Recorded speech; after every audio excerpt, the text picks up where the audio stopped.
Well, it was powerful. She has an incredible spirit, given the conditions, because just 4 weeks ago, she was swept off the streets of Somerville, Massachusetts, a Tufts University graduate student, taken to New Hampshire, then to Vermont, then down to Atlanta, and then over to a remote part of Louisiana and put in prison. The whole way, they didn't show her the warrant. They would not allow her to call her lawyer.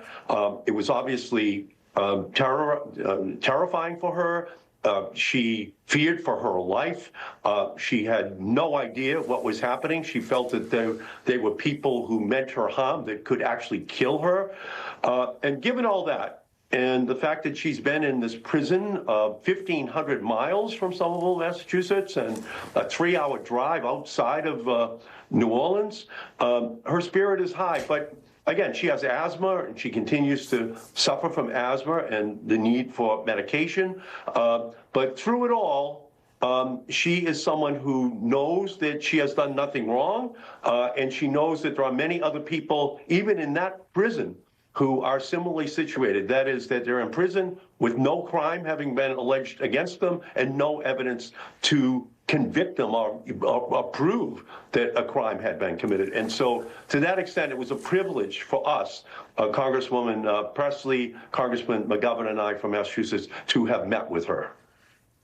It's so just insane to me this woman is being detained. I mean, her freedom has been taken away because she wrote an op-ed. Now, the government could have said, pursuant to this authority, we're revoking your visa, you have to leave the country.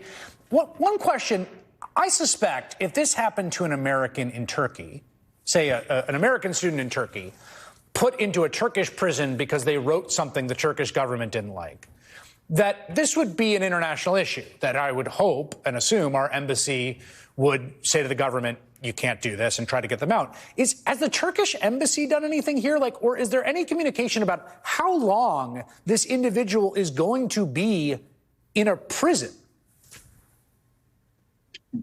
There have been no charges that have been lodged against her, no evidence produced, except for an op-ed that she wrote in the Tufts University newspaper as part of a debate going on at Tufts University. Beyond that, they have charged her with nothing.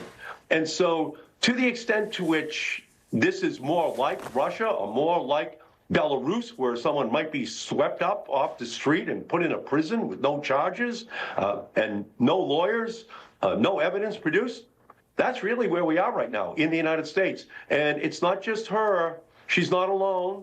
Mahmoud Khalil is in the same situation in a different prison, and we went and visited him. And it's so bad for him. No charges against him, by the way. No evidence produced against him.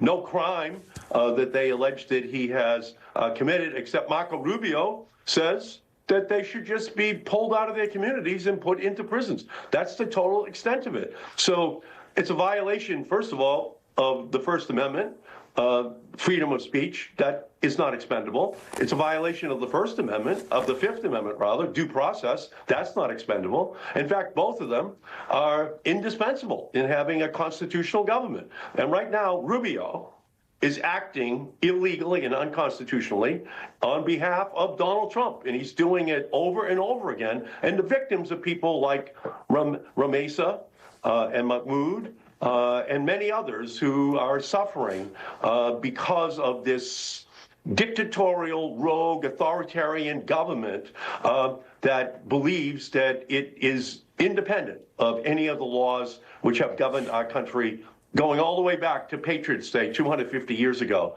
here in Lexington and Concord, which we're celebrating this week. Yeah, I would add, among those victims, Mahmoud Khalil's wife, who just gave birth to their son, his wife, who is an American citizen, the son, who's an American citizen. I just note that for the record. I want to ask you this. Can I just say, we asked Mr. Khalil about that. We congratulated him on having his first child born to him on Monday, and we met with him on Tuesday. He had requested his ability to have a furlough to just go for a day to be with his wife and new son on the day that he was arriving.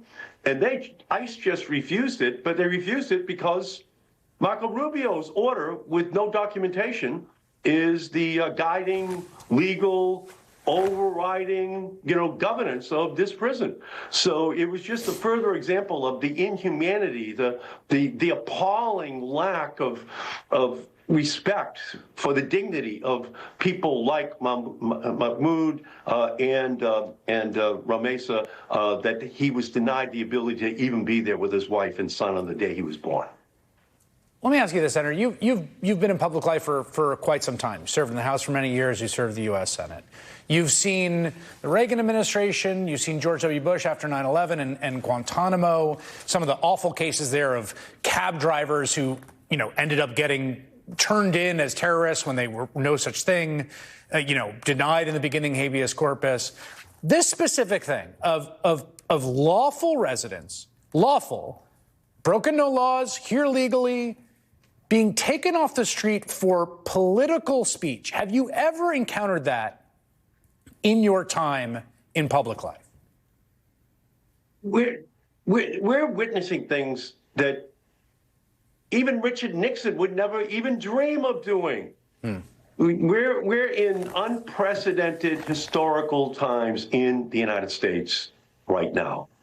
It's all part, obviously, of the Roy Cohn mentorship of first Joe McCarthy, then Richard Nixon, and ultimately Donald Trump. He's the mentor for all of them. And he had 3 rules: attack, attack, attack. Number 1. Number 2, never admit that you made a mistake, ever. And number 3, always declare victory. Yeah. So that's where we are. We're in the pluperfect form of this lesson that Roy Cohn taught Trump. He believes he's not bound by any rules whatsoever. It's McCarthyism on steroids as he whisked people off of the streets with no charges, putting them behind barbed wire, which is where we had to meet Ramesa, which is where we had to meet Mahmoud yesterday. So this is all new territory, and it's imperative that America stand up. And so that's why we're so proud of Harvard University fighting against authoritarianism, why we're so proud up in Boston of Wilma Hale, the law firm, fighting. It's why we put 100,000 people on Boston Common just 3 weeks ago, up and fighting. And this just has to continue to build and build a momentum across this nation. We are seeing a fundamental authoritarian undermining of the constitutional privileges, rights that were fought for by generation after generation, which are being shown no respect by Donald Trump or, in this instance, Marco Rubio, who is the absolute handmaiden of Trump in his efforts to absolutely circumscribe the constitutional rights that everyone is entitled to. Senator Ed Markey, Massachusetts, thank you for your time. Great to be with you. Thank you. Still to come, there is a complete meltdown in the building after another security failure.